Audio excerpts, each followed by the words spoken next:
Hola y bienvenido al canal del Viaje del Héroe. Hoy vamos a hablar de la tabla redonda. La tabla redonda es una metáfora para hablar de cómo funciona la psique humana. La psique humana, en otros vídeos decíamos que es un iceberg, ¿vale? Donde hay una parte consciente, una parte semiconsciente y una parte súper inconsciente, ¿vale? Pero cuando hablábamos de que la psique es un iceberg, hablábamos de cómo está estructurada la psique. Hoy vamos a hablar de cómo funciona la psique y de cómo creamos la realidad desde el inconsciente. Y yo pongo el ejemplo, para hablar de esto, pongo el ejemplo de la tabla redonda del rey Arturo. Utilizo ese mito. ¿Por qué? Porque el rey Arturo, que es un rey de la época medieval, algunos dicen que fue francés, de la Bretaña francesa, y los ingleses dicen que fue inglés de la zona de Gales, pero en cualquier caso da igual, es un mito y nos sirve muy bien para hablar de la psique. El rey Arturo gobernaba en un gobierno casi democrático, mancomunado, tomando todas las decisiones con sus 13 caballeros. Y bueno, esto explica, bueno, representa, simboliza un montón de cosas que tienen que ver con, sobre todo, términos y temas metafísicos, pero nos sirve para explicar que nosotros nos creemos que somos nosotros, nuestro ego, y que desde nuestro ego tomamos todas las decisiones de nuestra vida. Pero eso no es verdad. En el inconsciente, quien manda es nuestro sí mismo, el rey Arturo, que es el Dios que vive en nuestro interior y crea la realidad desde en conjunto, en gobierno mancomunado, con los arquetipos, que serían los caballeros de la tabla redonda.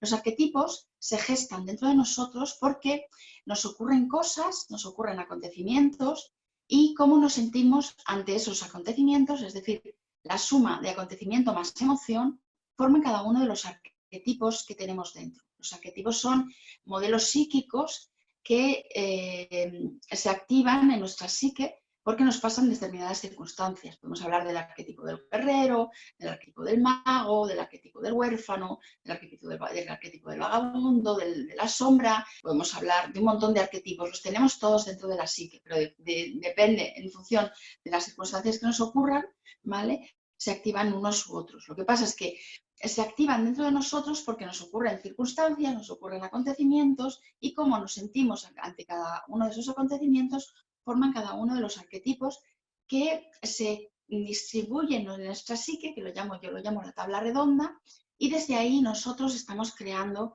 la realidad. Además, esos arquetipos no solamente tienen lugar dentro de nosotros porque que nos ocurran determinadas cuestiones, sino porque también se activan porque introyectamos a nuestros familiares, a nuestro sistema familiar. Metemos dentro de nuestra psique, ¿vale? La idea o la idea que yo tengo o la vivencia que yo tengo con mi madre. Y luego yo, conmigo misma, tengo un aspecto que es mi madre, conmigo misma, con los demás. Meto también a mi padre, introyecto a mis hermanos, introyecto a mis abuelos, introyecto a mis primos, introyecto a los vecinos, puedo introyectar al portero si tengo mucha relación con él. Es decir, introyecto a las compañeras de clase, introyecto a profesoras del colegio, profesores.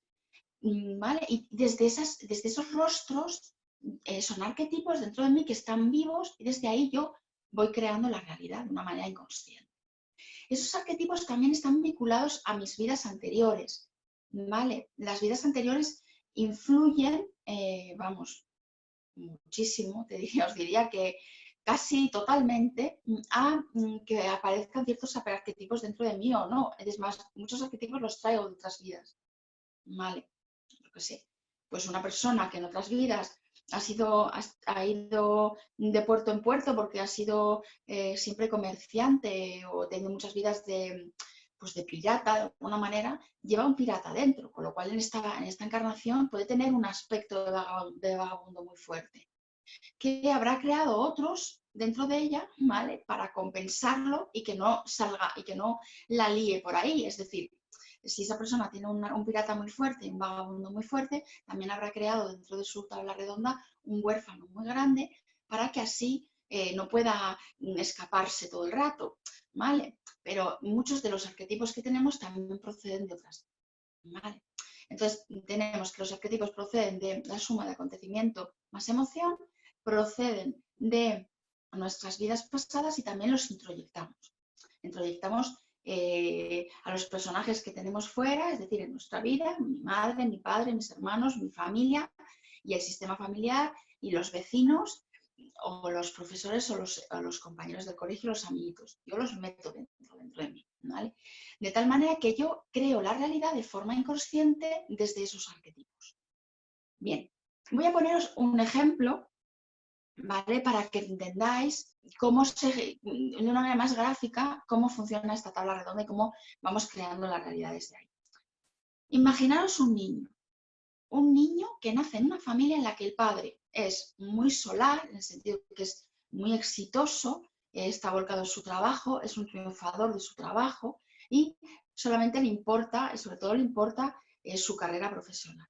Y la madre es una mujer dependiente, satélite de ese hombre triunfador, que está pendiente siempre de él y que de alguna manera su leitmotiv y todos sus intereses se centran en su marido, en su pareja. Tienen un hijo. Vale. Entonces, al principio, esa madre, ¿vale? En cuanto nace el niño, lo que quizás lo primero que sienta es rechazo hacia ese niño. ¿Por qué? Porque si es una mujer que es muy dependiente de su marido y que vive por su marido, seguramente no le haga mucha gracia tener un hijo porque le va a quitar, o sea, de alguna manera se tiene que centrar en el hijo y ya no puede estar tan pendiente del marido.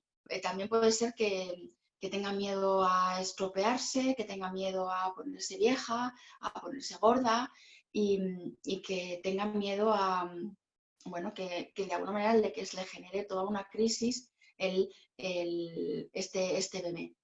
¿Vale? Esto es algo que nadie, o sea, es muy incorrecto, sé que soy consciente de que estoy contando algo muy incorrecto, porque la maternidad es sagrada y los niños son sagrados y nadie puede hablar, nadie se puede imaginar que una madre pueda ser incorrecta y que pueda tener una actitud inicial de rechazo hacia su hijo.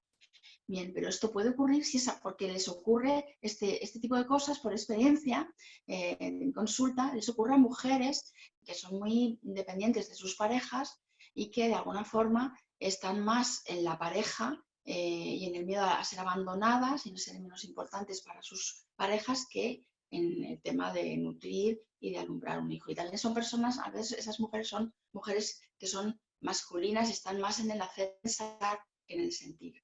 Vale, entonces, en un inicio, esa mujer, esa madre, puede ser que viva una depresión posparto y que sienta un cierto rechazo hacia su hijo, que no sea un rechazo total. También tenéis que entender que sea un rechazo mezclado con culpa, mezclado con qué mono es mi niño y qué bonito es y Dios mío. Pero en un inicio el niño lo que va a sentir en su alma es rechazo de la madre, con lo cual no se sentirá especial y dentro de su tabla redonda aparecerá la no existencia, la invisibilidad, no soy especial y una cierta desconexión, ¿vale?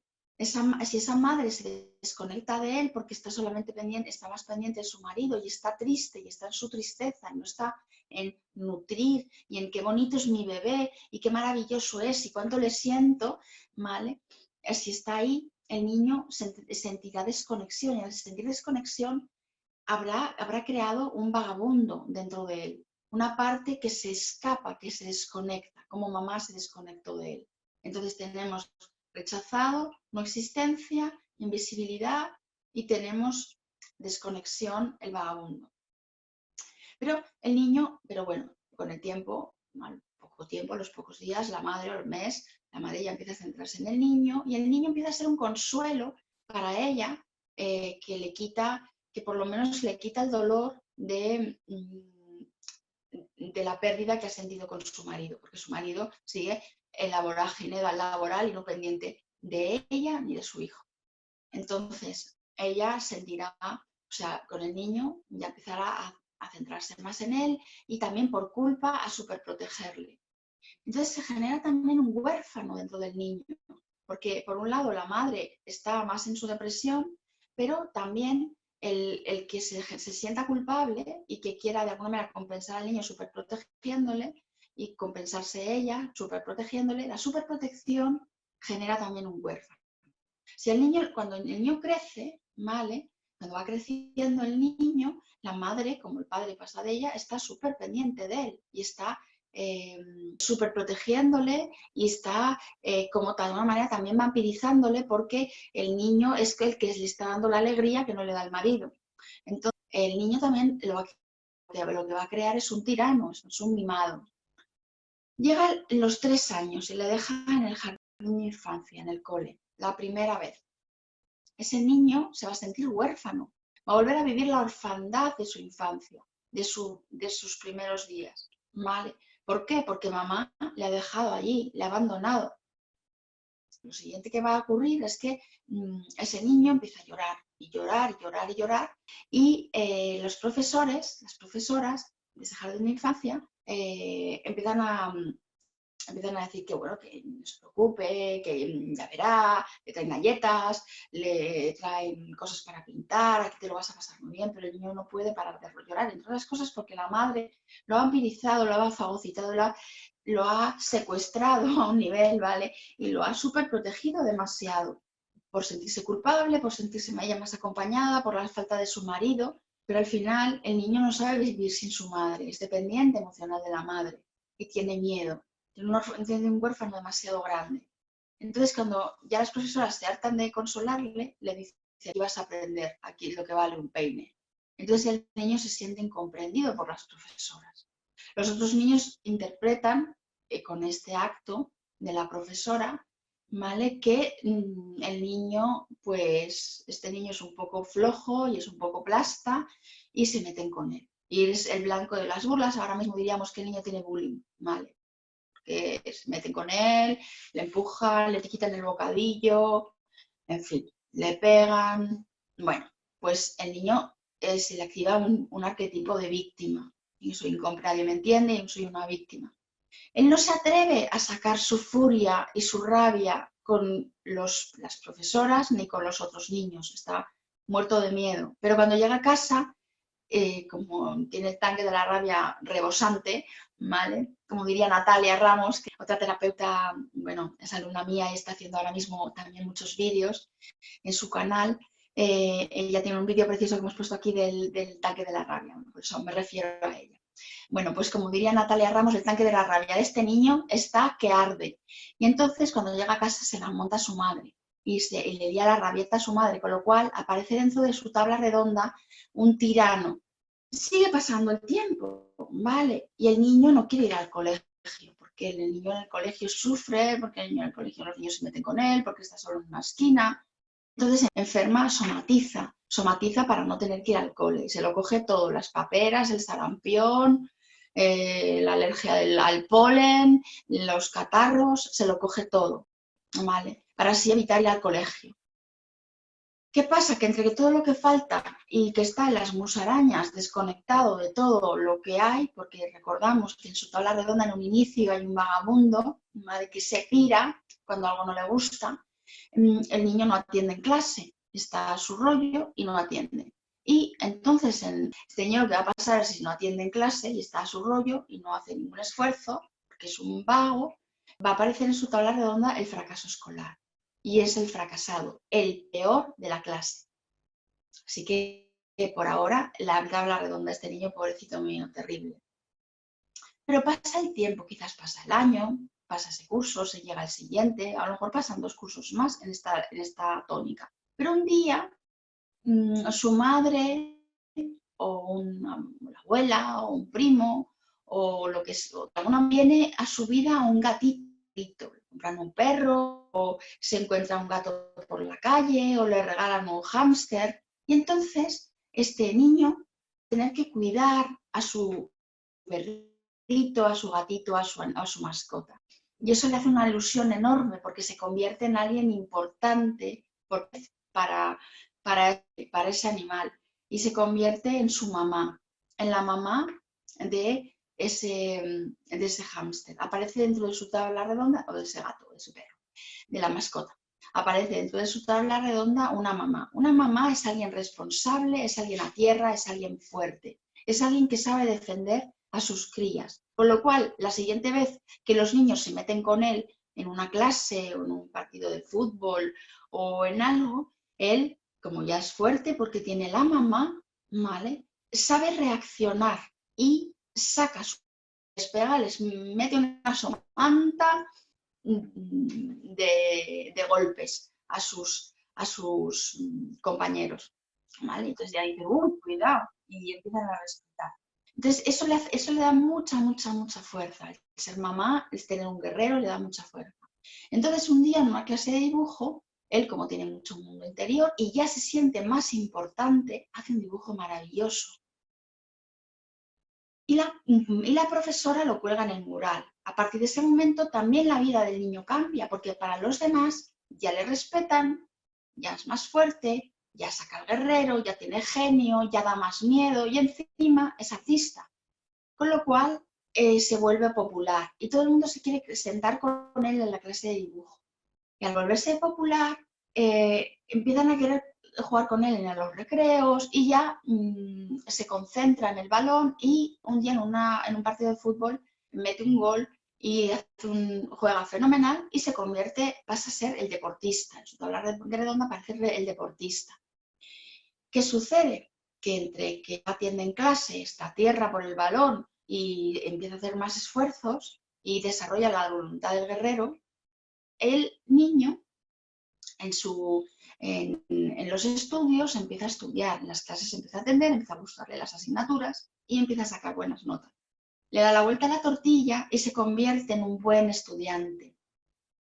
¿Vale? Entonces ya están cambiando un montón de cosas, ya saca buenas notas y ¿qué pasa? Que en la adolescencia hace mucho tiempo que no es jugado y en la adolescencia se pone muy, muy guapo. ¿Y esto a dónde lleva? ¿A dónde le lleva este tema? En un seductor, se lleva a todas las chicas de calle. ¿Y qué más sucede? Pues ya se ha puesto guapo, es un buen estudiante, es un deportista, llega a la universidad y el mundo se le queda pequeño porque es muy guay. Hace muchísimo tiempo que no lo es, él no lo era, pero ahora ya es muy guay. Entonces, cuando está en la universidad el mundo se le queda pequeño y él quiere viajar, quiere descubrir mundo, quiere conocer otros países, quiere conocer otras culturas, quiere conocer chicas. Se vuelve un mochilero, un viajero. En los veranos hace el intercambio, se pide una beca Erasmus y estudia fuera aparte de la carrera. Es decir, de pronto se vuelve un aventurero. Pasa el tiempo y llega un momento en el que la vida le manda a sentarse porque ha terminado la carrera, a trabajar, ya no le vale estar de un año sabático por ahí, necesita reanudar su vida, encontrar un trabajo. Entonces empieza a trabajar. Cuando empieza a trabajar se vuelve trabajador, aparece el hombre trabajador, el competitivo. Y cuando aparece el hombre competitivo y trabaja, se vuelve conservador. Eso pasa siempre. ¿Vale? Y cuando se vuelve conservador, por supuesto ya no viaja en Interrail, ahora viaja en business, ¿vale? O en turista, pero en avión, y no con mochila, sino que va a hoteles. Cuando viaja se aburguesa. Y cuando está conservador, el hombre trabajador, conservador, ya no quiere tener una novia francesa, otra italiana, otra griega y otra tailandesa. Quiere sentar la cabeza y enamorarse. Y entonces se enamora de una chica de su país. Se enamora, se casa, se compromete, ¿vale? Y tiene un hijo. Da igual que se case o no se case, no es un tema de creencias conservadoras o no, es un tema arquetípico, ¿vale? Hablo de compromiso. Y tiene un hijo. Y cuando tiene un hijo, bueno, cuando se casa o se compromete aparece el esposo y cuando tiene un hijo aparece el padre, ¿vale? Y a la mitad de su vida tiene una crisis personal que la puede traer muchísimas cosas. El COVID-19, que es una buena crisis, la puede traer que uno de sus hijos se haya metido en un lío, que la puede traer que tenga una crisis matrimonial y se divorcie, puede tenerla porque se va al paro, da igual, pero una enfermedad, cualquier cosa le puede llevar a tener una crisis personal. Y en esa crisis personal aparece el místico, porque empieza a plantearse lo que todo el mundo se plantea alguna vez en su vida y lo que todos los humanos en algún momento se han preguntado, que son las grandes preguntas de la humanidad. ¿Quién soy? ¿A dónde voy? ¿De dónde vengo? ¿Hacia dónde voy? ¿Hacia dónde va la Tierra? ¿Existe la reencarnación? ¿He estado aquí antes? Haciéndote todas esas preguntas, que es su ser, ¿vale? Todo lo anterior también era su ser, pero ahora mismo es como que tiene una conexión con su ser, porque se quiere conocer. Entonces empieza a recibir sincronicidades, señales. Sincronicidades son los acontecimientos que no tienen nada que ver en un principio, ¿vale? Pero que son como, se dan simultáneamente y tienen una conexión simbólica. Por ejemplo, son las casualidades. Por ejemplo, es mítica una sincronicidad que vivió Carl Gustav Jung, donde estaba una paciente suya, le estaba leyendo, estaba contando un sueño en el que se encontraba con un escarabajo de Egipto y en ese momento apareció un escarabajo de los egipcios en la ventana. Vale, eso es una sincronicidad, son acontecimientos que no tienen nada que ver, pero se dan simultáneamente y están vinculados con algo simbólico. Entonces, esta persona, o sea, bueno, todas las personas cuando estamos en una revolución personal, cuando estamos en un momento de descubrimiento personal y de crisis personal, donde nos planteamos las grandes preguntas que en realidad nos llevan a quién soy yo, y yo soy el que yo me he creído que soy, o yo soy el ser que soy. Bueno, pues cuando estamos en quién soy yo, el sí mismo nos habla a través de un montón de señales, de sueños, de sincronicidades, de señales. Vale, entonces, estas señales nos están hablando de autoconocimiento y nos hablan en este momento porque nos estamos planteando quiénes somos. ¿Vale? Entonces, en el caso de este señor, las señales le hablan de la India. Le podrían hablar de Parla o de Móstoles, porque todos nos podemos autoconocer en cualquier lado del mundo. Nos podríamos conocer en Logroño, nos podríamos autoconocer en Chueca, ¿vale? Pero da igual, realmente, bueno, voy a decir alguna ciudad porque me va a decir, todo es Madrid, claro, yo soy de Madrid, pero también nos podríamos conocer en Sabadell, o nos podríamos conocer en Lugo, o nos podríamos conocer en Córdoba, ¿vale? Autoconocer. Pero los seres humanos, yo siempre digo de broma, porque yo tengo así un sentido del humor acuariano, siempre digo de broma que los seres humanos nos queremos autoconocer en los lugares de poder, en los lugares míticos como Egipto, la India, Perú, México, yo qué sé, todos estos lugares de poder, ¿vale? Nepal. Porque esos lugares simbólicamente lo que representan, lo que significan a nivel simbólico es autoconocimiento, ¿vale?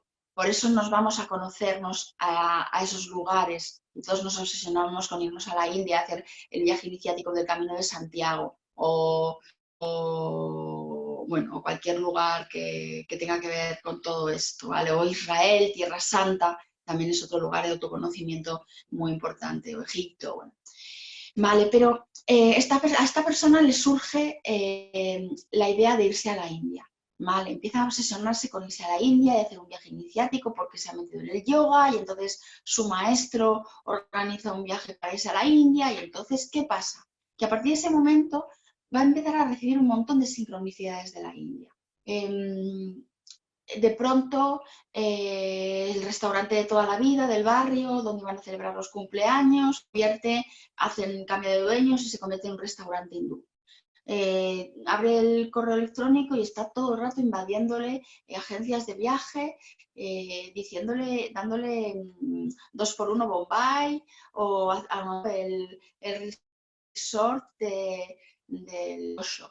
Va a una librería y todos son libros de chakras y enciende la tele y está Ramiro Calle siempre, no sabe por qué, hacen entrevistas ahora a Ramiro Calle, que se ha puesto de moda, y está de la India y del yoga y de cómo se inició en España el yoga y de todo eso. Entonces dice, esto está clarísimo, yo me tengo que ir a la India. A lo mejor no, pero Él decide que se va a la India. Bien. Él piensa que su vida, o sea, él piensa que estos arquetipos que yo digo que tienen su tabla redonda, él piensa que son las etapas de su vida.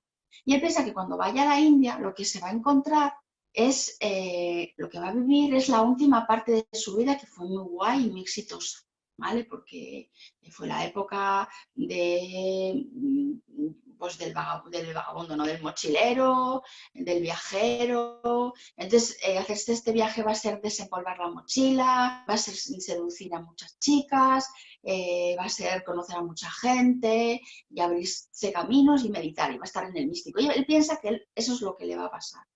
Pero él no sabe que estos personajes que él tiene dentro de él mismo no tienen tiempo. Es decir, no tienen o sea, él piensa, él tendrá a lo mejor 50 años ahora mismo, y piensa que lo que va a vivir, o sea, que lo que está rigiendo dentro de él es esos 50 años con toda su experiencia de los 50 años. Pero lo que rige dentro de él es el ego, que son sus 50 años, ¿vale? El sí mismo, su ser, del cual es inconsciente, y todos estos arquetipos que no son etapas de una vida, para nada, son personajes que tienen vida ahora mismo y que tienen la edad en la que se gestaron.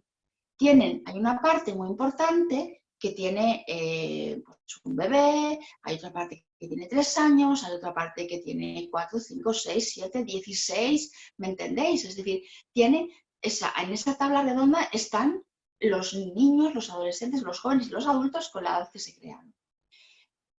Y al contrario de lo que él piensa, lo que va a vivir en la India, porque él va, recordamos, a autoconocerse a la India, él lo que va a vivir en la India no va a ser la etapa guay de su vida, cuando era un super hombre de éxito laboral y cuando amaba a todas las chicas y era un viajero. No, lo que va a vivir es lo que vivió en el colegio, lo que vivió cuando era chiquitito, lo que vivió con mamá cuando nació. ¿Por qué? Porque es la parte más antigua y nosotros creamos la realidad desde nuestra parte inconsciente, desde nuestra parte que es aún más inconsciente y desde nuestra parte traumática. ¿Para qué? Para procesarla y sanarla. No, nosotros no podríamos sanar, esta persona no se podría autoconocer si no sabe que dentro de él lo que está muchas veces evitando y rigiendo dentro de él es su huérfano, es su invisible, es su vagabundo, es la parte que está desconectada. Es la parte que se sintió rechazada por mamá, invisible, que es la parte que le duele más. Y luego todo el calvario del colegio. Entonces, si él se decide meterse en esta aventura, irse a la India, según se meta en el avión, le van a pasar millones de circunstancias, ¿vale? Que le van a conectar con sus mayores inseguridades. Cuando se meta en el avión perderá la maleta, pues se sentirá huérfano, ¿sabes? Porque sobre todo se hace conexión en Nueva York, en el aeropuerto de Nueva York, que es que se pierden todas las maletas, ¿sí? Entonces, cuando llega a Nueva York se le perderá la maleta y se sentirá que llega a Bombay sin maleta y su maleta va a tardar 3 días en llegar. Dios mío, no tiene ropa. Eso le hace sentirse huérfano, desnudo. Llegará a las RAM y las autoridades de las RAM, los profesores, los maestros, en lugar de ser guays, serán como sus profesoras, unos bordes, y le tratarán mal. Y cuando se siente a comer en la mesa con los otros, los compañeros, le harán el vacío y ni le mirarán y se sentirá no existente, invisible, poca cosa, inferior, como cuando se sentía de la misma manera que se sentía en el colegio.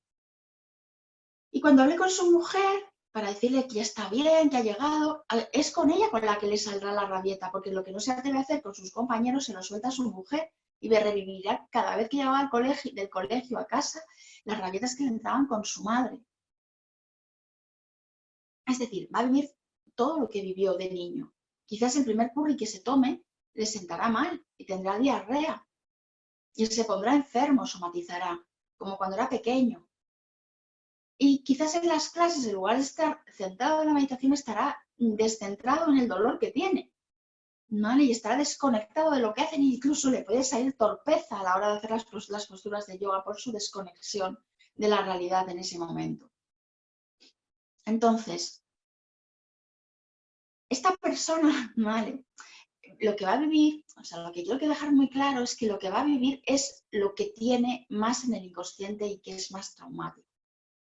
¿Vale? Entonces, lo que es importante de la tabla redonda es entender que estos personajes, en la medida que somos inconscientes de ellos, quieren apoderarse del trono de nuestras decisiones, es decir, quieren mandar.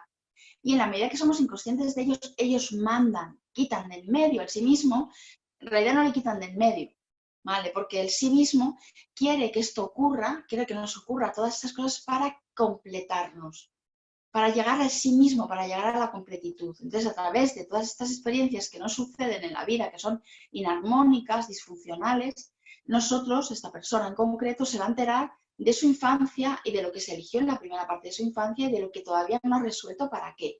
Para resolverlo.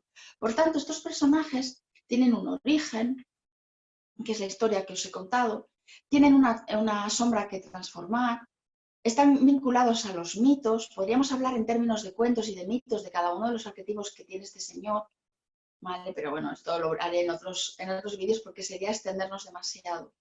Y tienen un regalo que conferir cuando se ha transformado esa sombra, es decir, todos son útiles, no se pueden eliminar y todos además se les puede colocar en modo luz, ¿vale? Se pueden volver equilibrados y armoniosos, armónicos.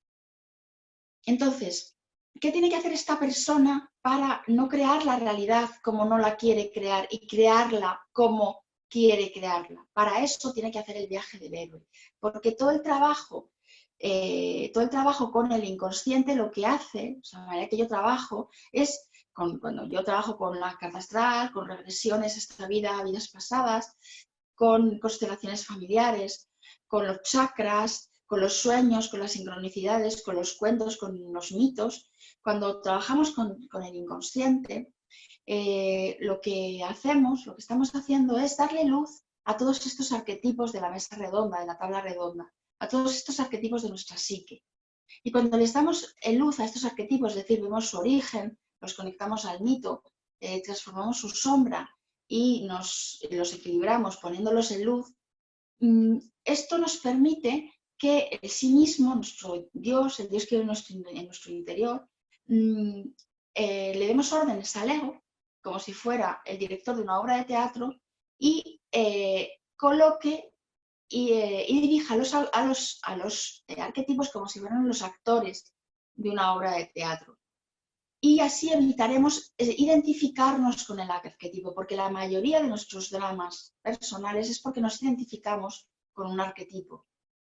¿Vale? Por ejemplo, las personas que se creen, o sea, tienen un fuerte arquetipo de víctima, la realidad que crean es atraer verdugos, atraer tiranos.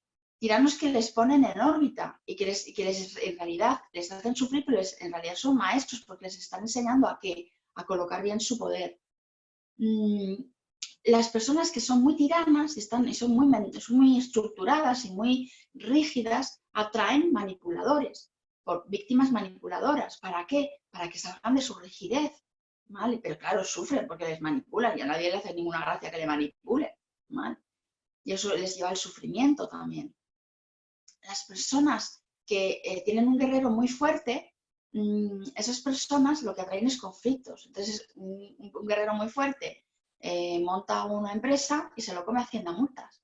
Un guerrero muy fuerte sale en coche y lo fríe tráfico.